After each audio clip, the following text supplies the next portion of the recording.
ప్రేమ గల మా ప్రభువా ప్రేమయయున్నావయ్యా ప్రేమ గల మా ప్రభువా తల్లి అయినా మరచుగాని నీవు ఎన్నడు మరువవు తల్లి అయినా మరచుగాని నీవు ఎన్నడు మరువవు తండ్రి ప్రేమ మారదు మార్పు చెందని ప్రేమయే తండ్రి ప్రేమ మారదు మార్పు చెందని ప్రేమయే ప్రేమ గల మా ప్రభువా ప్రేమయయున్నావయ్యా ప్రేమ గల మా ప్రభువా మరణమంత బలములకి నీదు ప్రేమ ప్రభువా మరణమంత బలముగలది నీదు ప్రేమ ప్రభువా వరదనాత్మజాలపు విజయుడా నీ ప్రేమను వరదనాత్మజాలపు విజయుడా నీ ప్రేమను ప్రేమ గల మా ప్రభువా ప్రేమయయున్నావయ్యా ప్రేమ గల మా ప్రభువా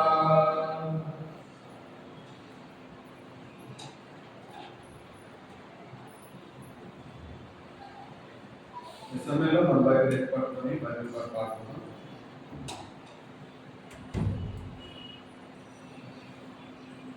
పఠింప శ్రేష్ఠ గ్రంథము బైబిల్ పఠింప శ్రేష్ఠ గ్రంథము బైబిల్ అనుదినం పఠించిన ప్రేమ తోడ నడుపును ఓ పఠింప శ్రేష్ఠ గ్రంథము Bible The best book to read is the Bible. The best book to read is the Bible. If you read it every day, it will help you all the way. Oh, the best book to read is the Bible.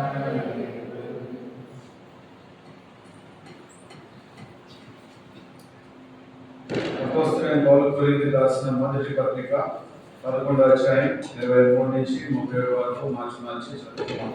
కొరింథీయులకు రాసిన మొదటి పత్రిక 11వ అధ్యాయం 23 నుంచి 37 వరకు మార్చి చదువుతాం. నేను మీకు అప్పగించిన దాన్ని ప్రభువును పొందితిని. ప్రభువైన యేసు తన అప్పగింపబడిన రాత్రి ఒక రొట్టెను ఎత్తుకొని కృతజ్ఞతాస్తుతులు చెల్లించి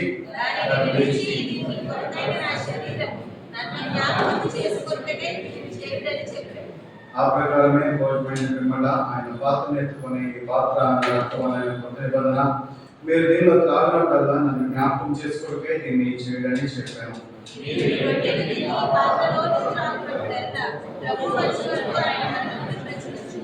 కాబట్టి ఎవడు అయోగ్యంగా ప్రభు యొక్క రొట్టెను తినను లేక ఆయన పాత్రను తాగను వాడు ప్రభు యొక్క శరీరం గురించి రక్తం గురించి అపరాధి అగును.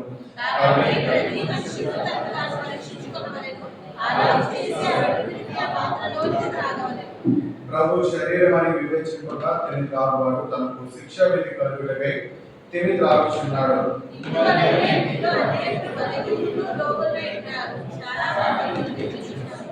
అయితే మనమే విమర్శించుకునే కదా తీర్పు పొందడం. ప్రార్థన చేస్తున్నాం. మహాపరిశుద్ధులు మహాగణుడు నివాసం మా యేసు చేసుకోవా ఆయనకి రెగ్యులర్ వందనాలు స్తుతులు చెల్లించుకున్నాను. ఆయన ఆయన మీ బలలో చేయబడి కృప ఆయన మమ్మల్ని సరి చేసుకుంటాయి.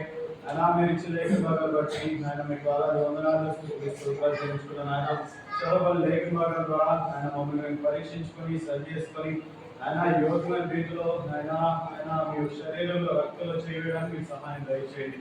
పాడుబడులను జ్ఞాపకం చేసుకొని ఆయన మీ సువిచాన్ని మరుగుపరుచుకొని ఆయన మీరే నా నోటుని ఆయన మీరే మాట్లాడి సహాయం దయచేయండి.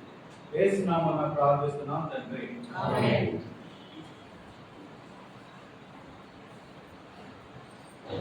మొదటి సమూయేలు గ్రంథము 30వ అధ్యాయం. మొదటి సమూయేలు గ్రంథం 30వ అధ్యాయం 19వ వచనం.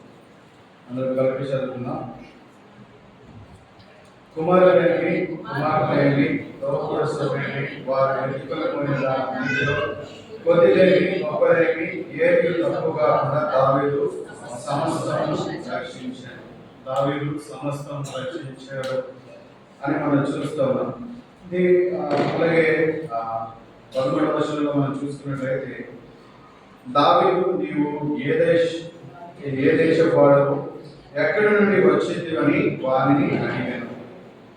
గత కొన్ని రోజులుగా మనం దీని గురించి మనం చూస్తున్నాము. చాలా పాయింట్స్ చెప్పుకుంటున్నాం. మరి మీకు అది రీచ్ అవుతుందో లేదో నాకు తెలియదు. గుర్తున్నంత వరకు ఏమేమి మాట్లాడుతున్నాం చెప్పండి. వారిని రక్షించడంలో ప్రతి విషయం దేవుని దగ్గర నుంచే తెలుసుకుంటూ ఉన్నాడు. యెహోవా ధర్మశాస్త్రం దాన్ని ధ్యానించడం ద్వారా ఏ సిచ్యువేషన్లో ఎలా మాట్లాడాలి, ఏ సిచ్యువేషన్ని ఎలా డీల్ చేయాలనేది చూస్తూ ఉన్నాడు. ఇంకా చూసుకున్నట్లయితే ప్రతి దానికి దేవుడి మీద ఆధారపడే జీవితాన్ని మనం చూస్తూ ఉన్నాము. ఆ నిర్ణయం ప్రతిదీ ఎవరిది అవుతుంది? దేవుడి నిర్ణయం అవుతుంది. దేవుడు కూడా ఏం చేస్తున్నాడు? అదే ప్రకారంగా ఆయన ప్లాన్స్ ని దావీదుకి చూపిస్తూ ఉన్నాడు.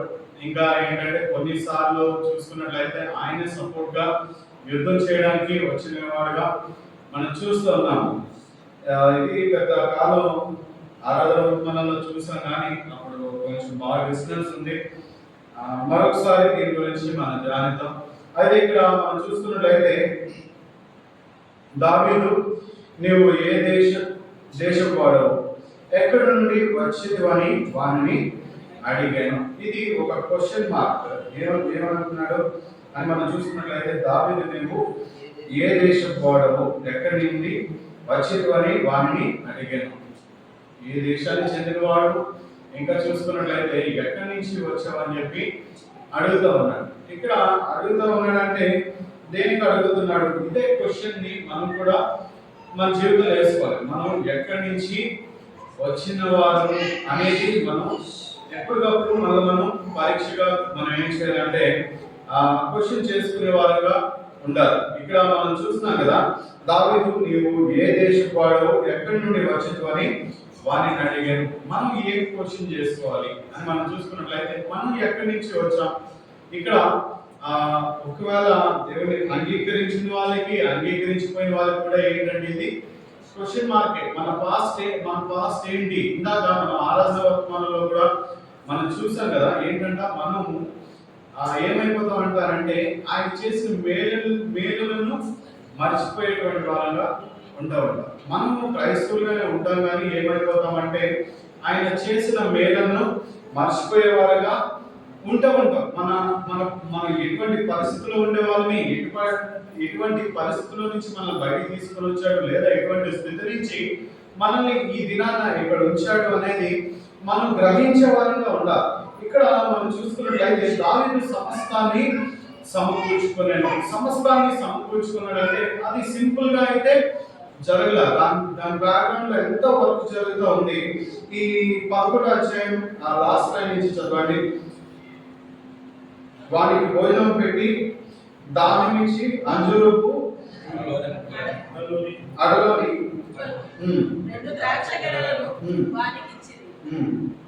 వాడు భోజనం చేసిన తర్వాత వాని ప్రాణము దప్పరిల్లగా.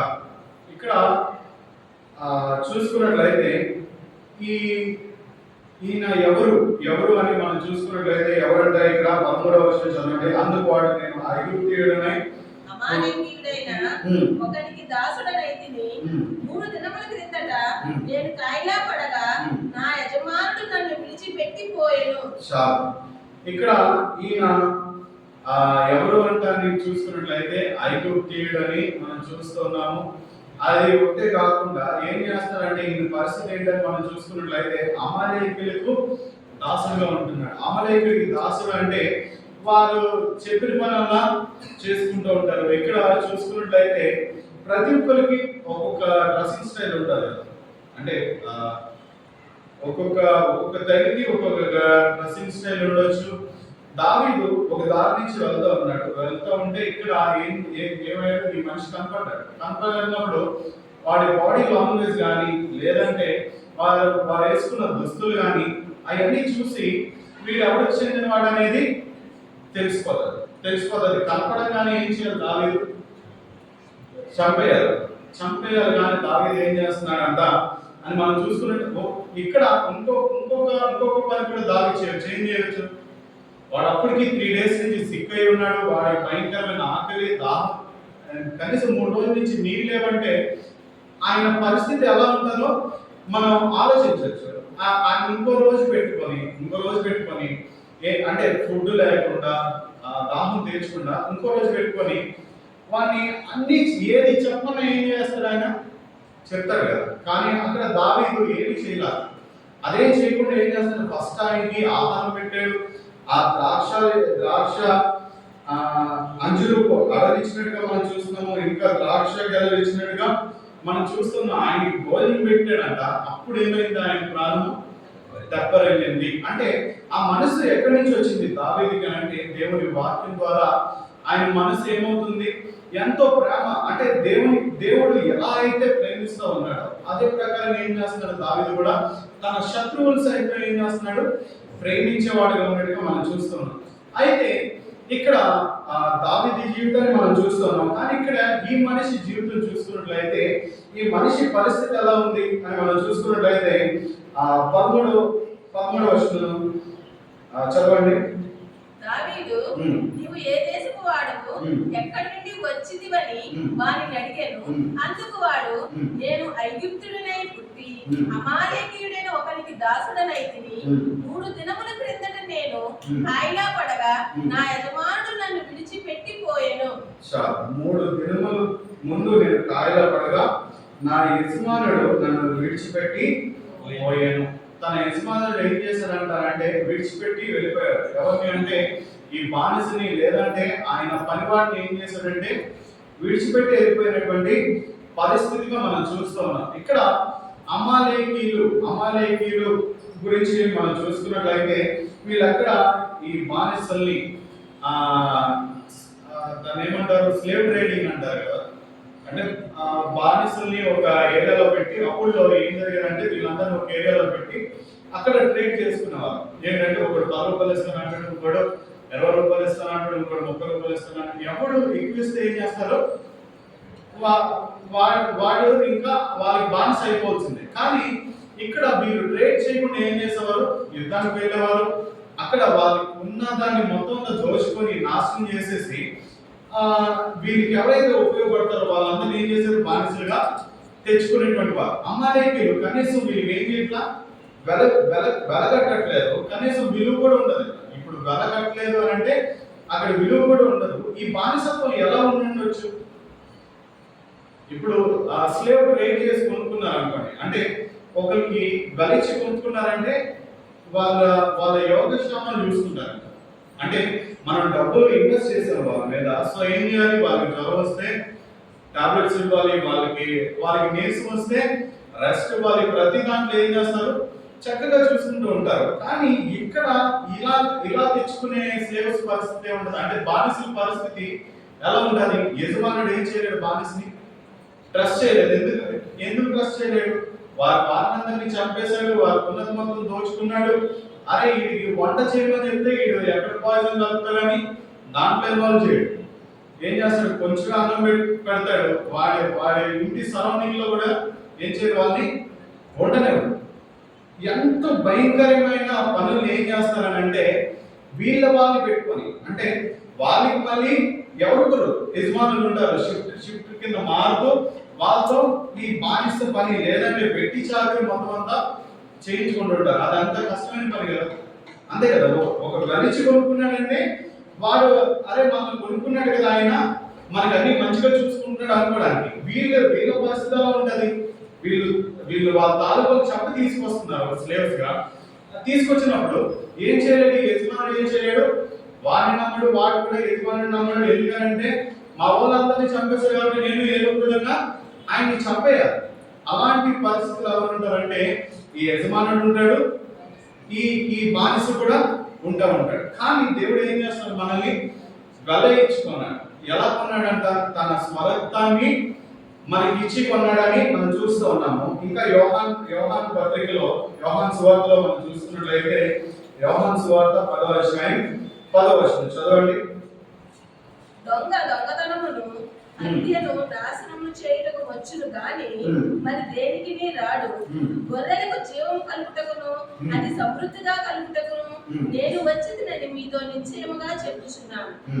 నేను గొర్రెలకు మంచి కాపరిని, మంచి కాపరి గొర్రెల కొరకు తన ప్రాణము పెట్టును.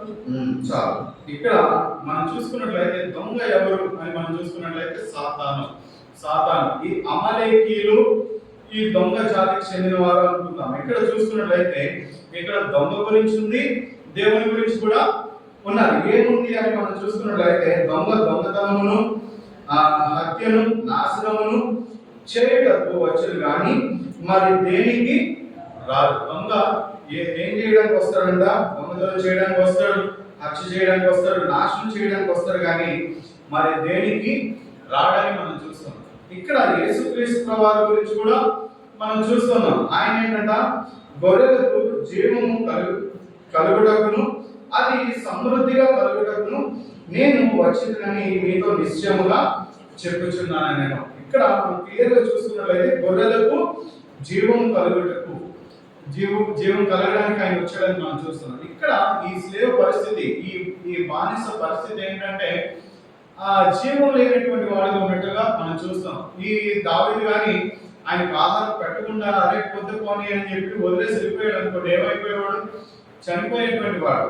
కానీ అక్కడ విడిచిపెట్ల. ఇక్కడ దేవుడు ఎలా అయితే ఆ ప్రేమను చూపిస్తూ ఉన్నాడో అదే ప్రకారంగా దేవుని ప్రేమను ఏం చేస్తున్నాడు దావీదు ఆయన పట్ల చూపిస్తూ ఉన్నాడు. ఎలా చూపిస్తున్నాడంట, గొర్రెలకు జీవం కలుగుటకును అది సమృద్ధిగా కలుగుటకును నేను వచ్చిందని మీతో నిశ్చయముగా చెప్పుచున్నాను. ఆయన దేనికి వచ్చాడంట అని చూసుకున్నట్లయితే జీవం కలుగు చేయడానికి వచ్చాడు.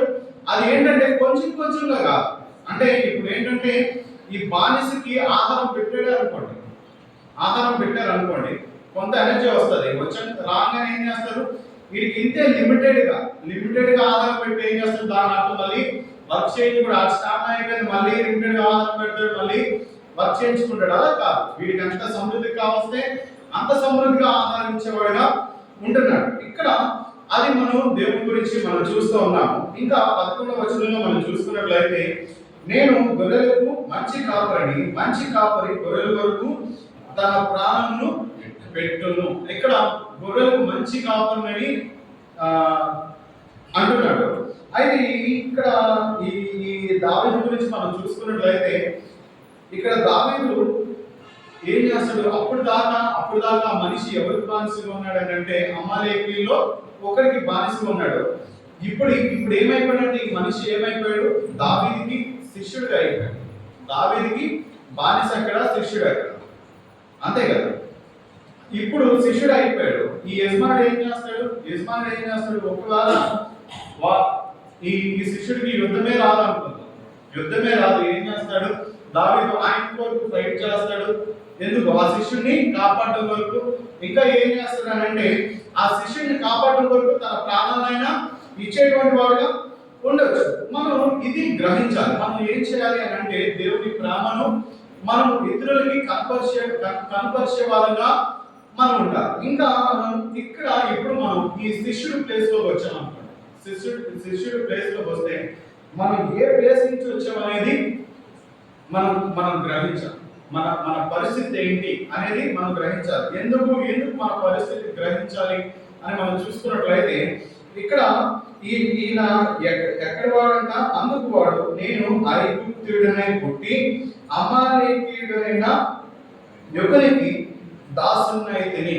ఈయన పుట్టడం ఎలా పుట్టాడంట, ఐగుప్తుడిగా పుట్టాడు. కానీ ఏమైపోయాడు, అమాలేకీయుడికి దాసుడు అయిపోయాడు. మనం కూడా ఏంటంటే క్రైస్తవులుగానే ఉంటాం. ఇందాక అంకులు చెప్పారు కదా, ఏంటంటే చేసిన మేలులను మరిచేవారుగా ఉంటామంట. చేసిన మేలును మర్చేవారంగా. ఫర్ ఎగ్జాంపుల్ మనం క్రైస్తవులుగానే ఉంటాం, కానీ ఎక్కడ దగ్గర అలాగే ఏమైపోతూ ఉంటాం, పాపంలోకి వెళ్ళిపోతుంటాం, సాతానికి దాసులుగా అయిపోతుంటాం, సాతానికి బానిసలుగా అయిపోతుంటాం. అది ఏమవుతుంది మనకి కనీసం తెలియని కూడా తెలియదు. మనం ఒకరికి దాసులం అయిపోయామన్న విషయం కనీసం తెలియని కూడా తెలియదు. ఫర్ ఎగ్జాంపుల్గా చెప్తాను. నేను చిన్నప్పుడు స్కూల్కి వెళ్ళేటప్పుడు నాకు హ్యాబిట్ ఉండేది. ఏంటి ఆ హ్యాబిట్ అంటే, ఇంట్లో ఏమైనా స్పెషల్ ఐటమ్స్ ఉన్నాయి, అవి ఏం చేసేవాళ్ళు, స్కూల్కి పట్టుకెళ్ళేవాడు. మా డాడీకి ఈ పేచర్ అని ఉండేది, అది ఒకరోజు స్కూల్కి తీసుకెళ్ళాను. ఏమైంది, టీచర్ తీసుకున్నది అది అయిపోయి ఒక 6 months అయిపోయింది. కాంటాక్ట్స్ అన్ని దాంట్లో ఉండేవి. సరే ఆ కాంటాక్ట్స్ అన్ని దాంట్లో ఉండే, ఎందుకో ఒక కాంటాక్ట్ అవసరం అయ్యి ఒక 6-7 నెలల తర్వాత ఏమైంది, అది గుర్తొచ్చింది. దాని అవసరం పడితే కానీ ఏమవ్వలేదు, అది గుర్తు రాల. మనం కూడా ఏంటంటే కోల్పోయిన దాన్ని ఏదైతే సాతాను దొంగలించాడో దాన్ని ఆయన విడిచిపెట్టినంత వరకు ఏమవుతుంది, మనకి గ్రహింపుకి రాదు. ఉన్నంత కాలం ఏం చేస్తాడు సాతాను, మనల్ని వాడుకుంటూ ఉంటాడు. ఈ అమాలేకీయుడు ఏం చేశాడు, వీడు బాగానే ఉన్నాడు, ఎనర్జెటిక్ గా ఉన్నాడు, ఉన్నంత కాలం ఏం చేశాడు, వీడిని వాడుకున్నాడు. సిక్ అయ్యాడు. ఏమైంది, సాతానికి వీటితో అవసరం లేదు, అంతే కదా, వీటితో అవసరం లేదు. ఏం చేశాడు, విడిచిపెట్టేశాడు. మూడు రోజులు తిండి లేదు, దాహం లేదు, ఆ నీరు తాగడానికి నీళ్ళు కూడా లేనటువంటి పరిస్థితి. మంచి యజమాని ఏం చేస్తాడు, తన ప్రాణాన్ని కూడా పెట్టేస్తాడు. అది మనం గ్రహించుకునే వాళ్ళు ఉంటారు. ఏది రైట్ టైం, మనం ఏ టైంలో ఇక్కడ ఈ దావీదుకి అప్పటికి ఈయన చెప్పకుండానే ఉన్నాడు అనుకున్నాం.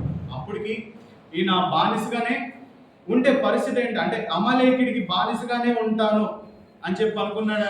అంటే ఏమయ్యేది, దావీదు అక్కడ ఆయన చంపేసేవాడు కదా, అంతే కదా. ఒక ప్రతి ఒక్కరికి ఏమవుతుంది, ఒక ప్రాపర్ టైమింగ్ వస్తుంది. ఆ టైమింగ్లో ఏం చేయాలి, మనం చేసిన తప్పులన్నీ ఒప్పుకోవాలి. ఎక్కడ చూసుకున్నట్లయితే ఏం చేశాడు, ఇక్కడ ఈ కింద వచనం చదవండి, 14వ వచనం చదవండి. మేము తండ్రికి కెరీతీయుల దక్షిణ దేశంలోను యూదా దేశంలోను ఆలేపు దక్షిణ దేశంలోకి వచ్చి వాటిని దోచుకొని సిక్లకును కాల్చివేస్తుందని చెప్పాను. చాలు. ఇక్కడ మేము అంటే దాంట్లో ఎవరు ఇంక్లూడ్ అయ్యారు, ఈయన కూడా ఇంక్లూడ్ అయ్యాడు, ఈ బానిస కూడా ఇంక్లూడ్ అయ్యి ఏం చేశాడంటే, సిక్లక్ అని అంటే దావీదుకు సంబంధించింది. అది దావీదుకు సంబంధించిన దాన్ని ఏం చేశాడు, మేము తగలబెట్టేశాము, మేమంతా పాడు చేసాము అని చెప్పి ఏం చేస్తాడు, చేసిన తప్పును మొత్తం ఏం చేస్తున్నాడు, ఆయన దగ్గర ఒప్పుకుంటూ ఉన్నాడు. మనం కూడా ఏం చేయాలి అని అంటే, ప్రాపర్ టైమింగ్లో మనం దేవుని వైపు తిరగకపోతే ఏమైపోతాం, ఇంకా అక్కడి నుంచి మనల్ని కాపాడే దిక్కే ఉండదు, అంతే కదా. ఇప్పుడు దావీదు ఆ ప్లేస్కి వచ్చాడు. దావీదు ఆ ప్లేస్కి వచ్చి అక్కడ దావీదు దగ్గర ఈయన పశ్చాత్తాప పడ్డం బట్టి ఏం చేస్తాడు, ఆయనకి ఆహారం పెట్టాడు, అన్ని ఇచ్చేసుకొని అప్పుడు దాకా ఒక బానిసగా ఉన్న వ్యక్తి ఏమైపోయాడు, ఒకరికి దాసుడుగా అయ్యాడు. బానిస వేరు, దాసుడు వేరు, అంతే కదా. అక్కడి నుంచి మన జీవితం మారుతూ ఉంటుంది. మనం ఏంటంటే ప్రాపర్ టైమింగ్లో ఏం చేయాలంటే, దేవుని వైపు తిరిగే వారం ఉండాలి. అది మనం గ్రహించుకునే వారం ఉండాలి. ఎందుకనంటే మనకి ఒక దెబ్బ పడినంత వరకు ఏం తెలియదు, మనం దాన్ని గ్రహించుకోలేము. ఇప్పుడు ఈయనకి సిక్నెస్ లేదు. ఫర్ ఎగ్జాంపుల్ ఈయన అనారోగ్యం పడినప్పుడు ఏం చేస్తాడు, ఇంకా యుద్ధానికి వెళ్తూనే ఉంటాడు, ఇంకా పాపం చేస్తూనే ఉంటాడు, ఇంకా భయంకరంగా ఎన్నో వీళ్ళకి నచ్చింది వీళ్ళు చేసుకుంటూ వెళ్ళిపోతుంటారు. ఏదో ఒక యుద్ధంలో ఏం చేస్తాడు, ఒకడు అవసరం అయితే చచ్చిపోతే ఓకే, ఏ కాళ్ళలో చేతిలో తీసి వదిలేసాడు అనుకోండి, అక్కడి నుంచి ఈయన పరిస్థితి ఏమవుతుంది, ఈయనకి సహాయం చేసేవాడు ఉండడు, దిక్కు ఉండదు, ఏం చేయాలి, ప్రతి ఒక్కదానికి ప్రతి ఒక్కరి మీద డిపెండ్ అవుతూ ఉండాలి. కాబట్టి మనం ఏం చేయాలి అని అంటే, మనం ఏది కోల్పోయామో దాన్ని గ్రహించుకోవాలి. మనం ఏది మిస్ అయిపోతున్నాం, మన ఆత్మీయ జీవితంలో ఏది కోల్పోతున్నాం అనేది మనం గ్రహించుకోవాలి. ఇక్కడ దావీదు దగ్గరికి వచ్చేసరికి ఈ మనిషి ఏమయ్యాడు అని అంటే, అప్పుడు ఈయన ఐగుప్తులో ఉన్నప్పుడు ఈయన పరిస్థితి వేరేగా ఉండుండొచ్చు. అంటే మంచిగా బతుకుతూ ఉండొచ్చు, ఆయన సొంతంగా ఏదో పని చేసుకుంటూ బతుకుతూ ఉండొచ్చు. కానీ ఈయన ఏమైపోయాడు, అలాగలాగా ఈ అమలేకులకి బానిస అయిపోయాడు. ఈయన చెప్పడం ఏమని చెప్తున్నాడు, నా యజమాని అని చెప్తున్నాడు, యజమానుడు అని చెప్తున్నాడు. అంతే కదా, ఏం చేస్తాం, ఏదైనా ఒక పాపంలోకి వెళ్ళిపోయినాడు ఏంటంటే కొన్ని రోజులకి అన్ని విషయాల్లో తెగించేస్తూ ఉంటాడు. కాబట్టి మనం అది గ్రహించుకునే వారుగా ఉండాలి. కానీ మంచి యజమాని ఏం చేస్తాడంటే, మంచి గొర్రెల కాపురు ఏం చేస్తాడు, తన గొర్రెల కొరకు ప్రాణాన్ని ఇవ్వడానికి కూడా వెనకాడని మనం చూస్తున్నాం. ఇక్కడ యేసుక్రీస్తు ప్రభువారి గారి నుంచి మనం చూస్తే ఒకసారి కీర్తనలు 41వ అధ్యాయం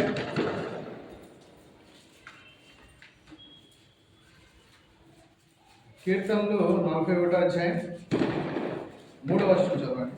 రోగశయ్య మీద యెహోవా వారిని ఆదరించును, రోగము కలుగగా నీవే వారిని స్వస్థపరచుదువు. చాలు. ఇక్కడ ఆ యజమానుడు ఏం చేశాడు, రోగశయ్యం మీద ఆ మనిషిని, ఆ బానిసని వదిలేసి వెళ్ళిపోయాడు. కానీ ఇక్కడ ఏం చేస్తాడంట, రోగశయ్యం మీద యెహోవా వానిని ఆదరించును. రోగశయ్యం మీద మనం రోగంలో పడితే లేదా మనం ఏదైనా సిక్నెస్ లో ఉంటే ఏం చేస్తాడు, దేవుడు మనల్ని ఆదరించేవాడుగా ఉంటాడు. రోగం కలుగ్గా నీవే వానిని స్వస్థపరచుదు.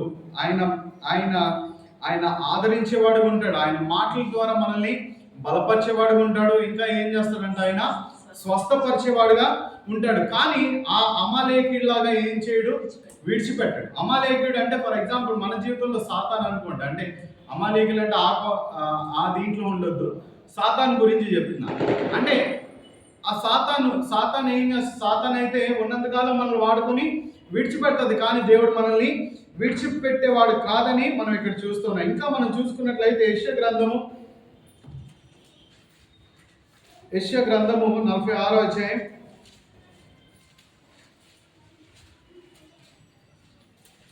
46వ అధ్యాయం 4వ వచనం చదవండి.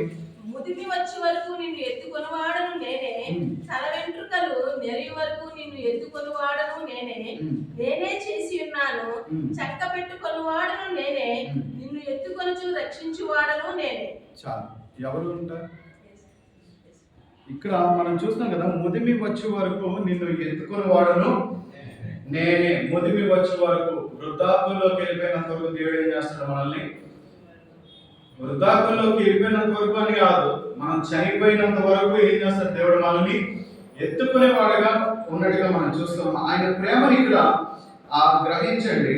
ఇంకా మనం చూసుకున్నట్లయితే వెంట్రుకలు నెరి వరకు నేను ఎత్తుకుని వాడను నేనే చేసి ఉన్నాను, చంక పెట్టుకున్న వాడును నేనే, నిన్ను ఎత్తుకొనొచ్చు రక్షించువాడును నేనే. ఆయన ఏం చేస్తాడంట, ముదిమి వచ్చే వరకు, మనం చనిపోయినంత వరకు కూడా ఏం చేస్తాడు, మనల్ని ఎత్తుకుంటాడని మనం చూస్తున్నాం. ఏం చేస్తాడంటే చంకను పెట్టుకుంటానని చెప్తున్నాడు. అంటే ఎంత జాగ్రత్తగా ఆయన ప్రజలు ఆయన చూసుకుంటున్నాడు అనేది మనం ఇక్కడ గ్రహించవచ్చు. మొట్టమొదటిగా మనం చూసుకున్నట్లయితే రోగశయ్యం మీద, అది ఆ సిచ్యువేషన్ కూడా భయంకరమైన సిచ్యువేషన్. ఏంటంటే కొంతమంది ఏదో సిక్నెస్ వచ్చింది, తన ఇంట్లో వాళ్ళు ఏం చేస్తారు, వాళ్ళ మీద విసుగుపడిపోతూ ఉంటారు. అంటే ఎన్నో రోజుల నుంచి బెడ్ మీదే ఉన్నాడు అనుకుంటున్నాం, ఎన్నో రోజుల నుంచి, కొన్ని సంవత్సరాల నుంచి బెడ్ మీద ఉన్నాడు. ఏమని చేస్తారు, కొన్ని రోజులు చేస్తారు, ఏం చేస్తారు, తర్వాత ఏమైపోద్ది, విసుక్కుంటూ ఉంటారు. అలాంటి టైంలో ఏం చేస్తాడంటే ఆయన ఆదరించేవాడు ఉంటాడు. ఇంకా చూసుకున్నట్లయితే స్వస్థపరిచేవాడు ఉంటాడు.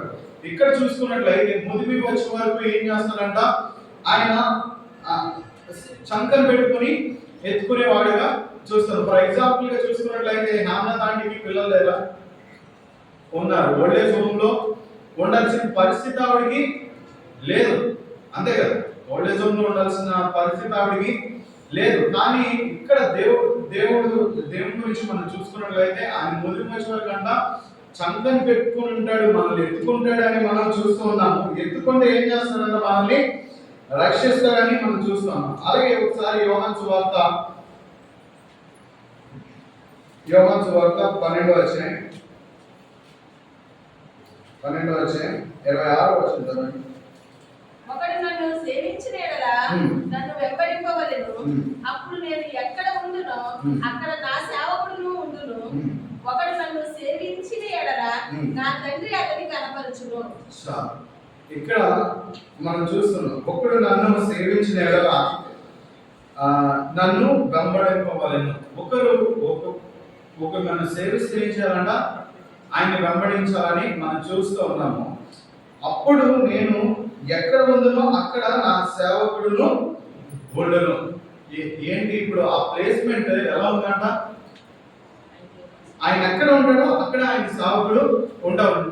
ఇక్కడ ఇందాక చూసుకున్నట్లయితే ఆ మొదటి సమయంలో ఆ బానిస గురించి మనం చూసుకున్నట్లయితే ఆయన అక్కడి నుంచి ఎత్తుకొచ్చాడు కాబట్టి ఈయన ఏం చేసేవాడు? ఇంటి బయట పెట్టేవాడేమో, దేంట్లోనూ ఇన్వాల్వ్ చేసేవాడు కాదేమో, ఓన్లీ బానిసగానే వాడుకునేవాడేమో. కానీ ఇక్కడ దేవుని ప్రేమ ఎలా ఉంది అని మనం చూసుకున్నట్లయితే ఇక్కడ ఎలా ఉందంట?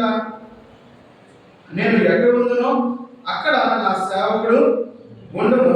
ఒకడు నన్ను సేవించిన నా తండ్రి అతన్ని ఘనపరచును. మనం దేవుణ్ణి సేవిస్తుంటే ఏం చేస్తాడు?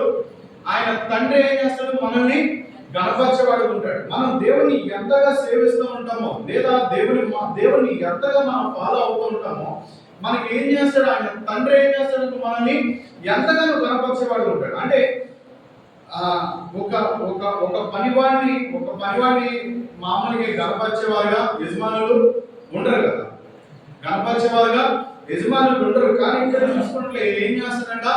గణపరిచేవాడుగా ఉంటున్నాడు. అంటే మనల్ని ఎంతో పై ప్లేస్ తీసుకెళ్లేవాడుగా ఉంటున్నాడు. ఎప్పుడు అంటే మనం దేవుణ్ణి మనం సేవించినప్పుడు, మనం ఎప్పుడైతే సేవిస్తుంటామో ఆయన తండ్రి ఏం చేస్తాడంటే మనల్ని గణపరిచేవాడుగా ఉంటాడు. ఇంకా యోహాను సువార్త 14వ అధ్యాయం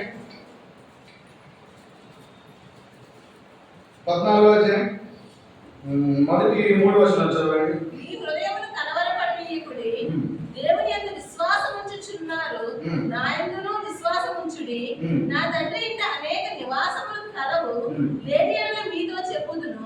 మీకు స్థలము సిద్ధపరచ వెళ్ళుచున్నాను.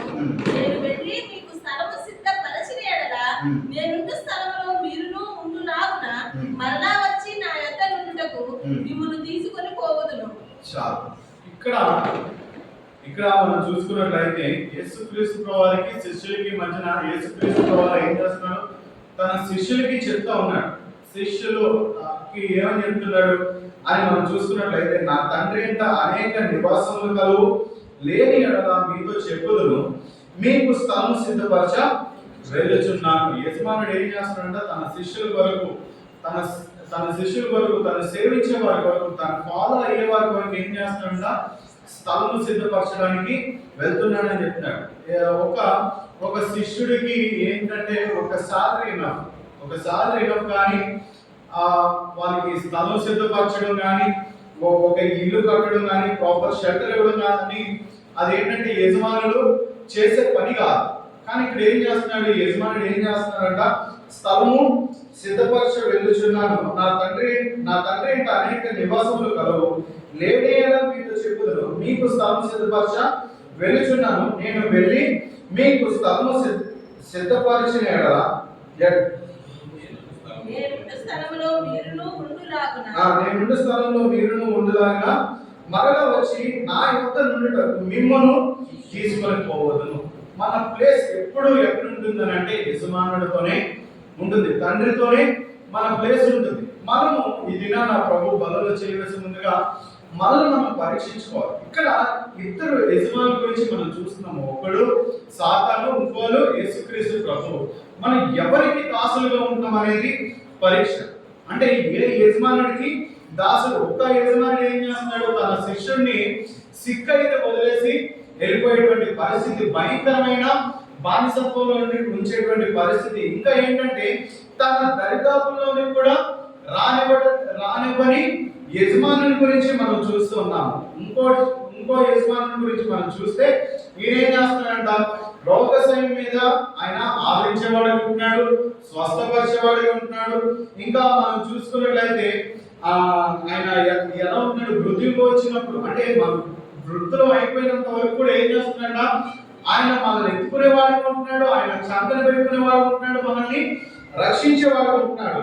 ఇంకా మనం చూసుకున్నట్లయితే ఆయన మంచి కాపురని మనం చూస్తూ ఉన్నాం. మంచి కాపుర ఏం చేస్తాడంటే, మంచి యజమాని తన గొర్రెల కొరకు తన ప్రాణాన్ని ఇవ్వడానికి రెడీ అయిపోతాడు. ఇక్కడ చూసుకున్నట్లయితే ఒక యజమాని మన కొరకు స్థలం సిద్ధపరుస్తూ ఉన్నాడు. కాబట్టి మనం ఈ దినాన ప్రభు బలలో చేసే ముందుగా మనం పరీక్షించుకోవాలి. ఏంటి ఇప్పటి వరకు మనం ఎవరికి దాసులుగా ఉంటున్నాం?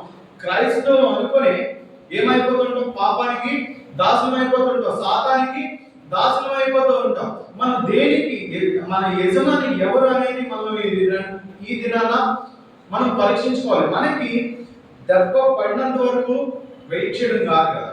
ఇప్పుడు ఆయన అంటే ఆయన సిక్ అయ్యాడు, దాని తర్వాత ఆ సిచ్యువేషన్ అలా వచ్చింది. దేవుడు మనతో అనేక విషయాలు మనతో మాట్లాడుతూ ఉంటాడు. ఒక దగ్గర మొత్తినంత వరకు మనం ఆగాల్సిన పల్ల. దేవుడు మనతో ఇప్పుడు మాట్లాడతాడు, అప్పుడు మనం ఏం చేయవచ్చు? ఈయన ఫర్ ఎగ్జాంపుల్ ఈ బానిసే ఉన్నాడు అనుకుందాం, ఈ స్లేవ్ ఉన్నాడు అనుకుందాం.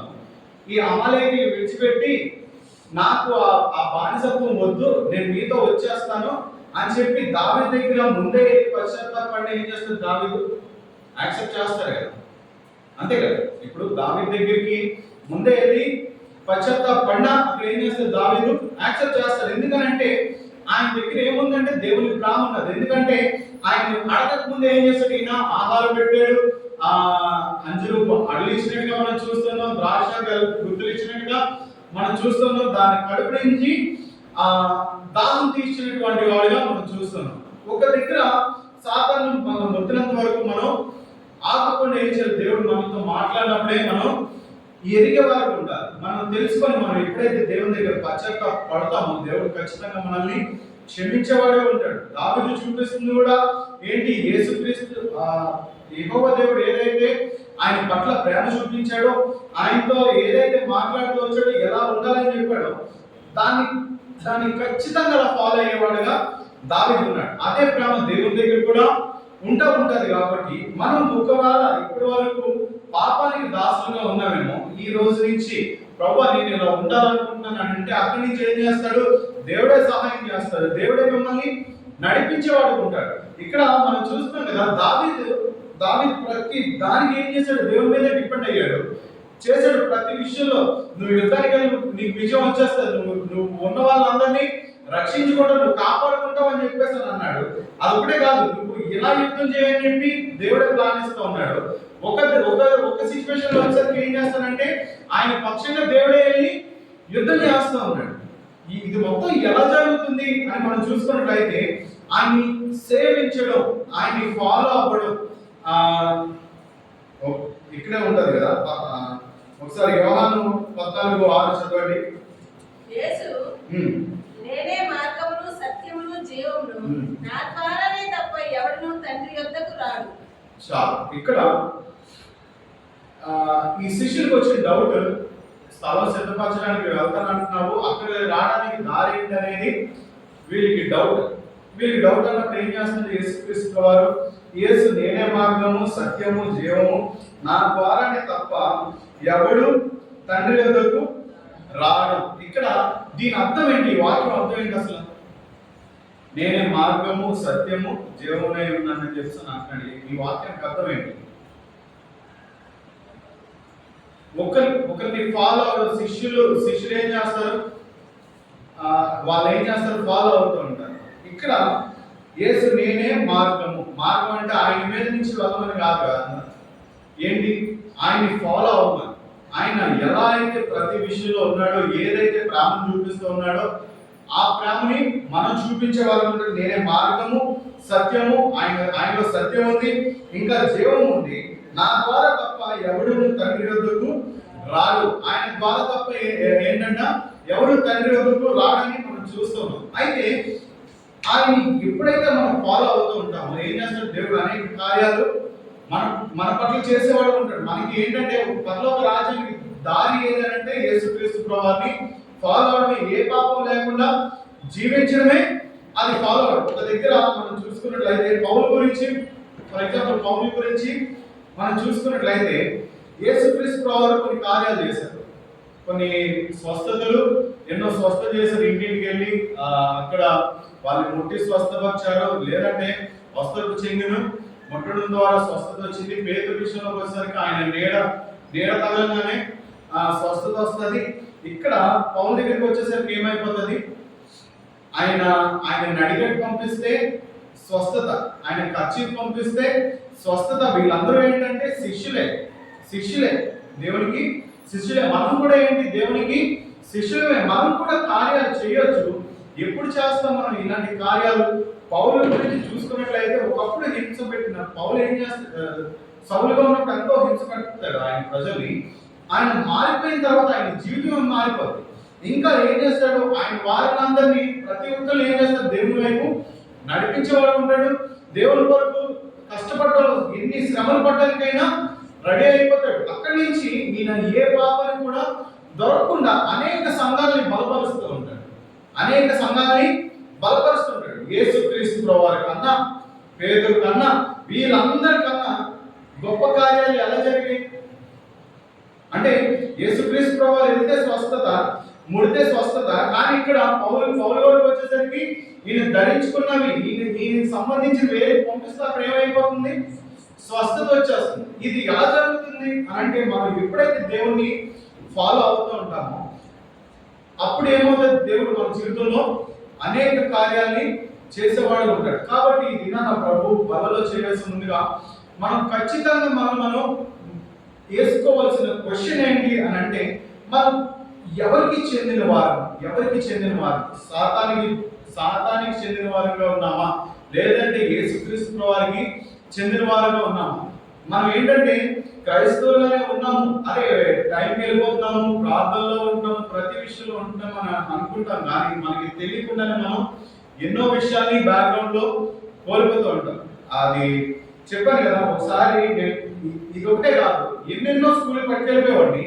అది కొన్ని నెలల తర్వాత అది గుర్తొస్తేనే దాని గురించి వెతికేవారు, గుర్తు రాకపోతే ఏమయ్యేది, దాని గురించి వెతికేవారు కాదు, కొన్ని అలా మర్చిపోయేవారు కూడా. అంటే ఆ వస్తువు మన ఇంట్లో ఉందన్న విషయమే తెలియదు, అలా అయిపోతుంది.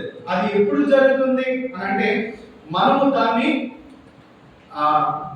అవసరం వచ్చినప్పుడు ఏమవుతుంది, మనకి అది గుర్తొస్తూ ఉంటుంది. అంటే అప్పటిదాకా దాని అవసరం లేదు, ఏం చేశారు, కోల్పోయాం. దాని అవసరం వచ్చింది, అప్పుడు ఏమైంది, మనకి గుర్తొచ్చింది. దాని గురించి ఏం చేస్తారు, వీళ్ళు మొత్తం వెతుకుతూ ఉంటారు. కాబట్టి మన జీవితంలో కూడా మనం ఏది కోల్పోతున్నాం అనేది కూడా మనం గ్రహించుకోలేము. మనం దేవుడు మన పట్ల చేసిన మేలును మర్చిపోయి ఏం చేస్తాం, మనం ఉంటాం.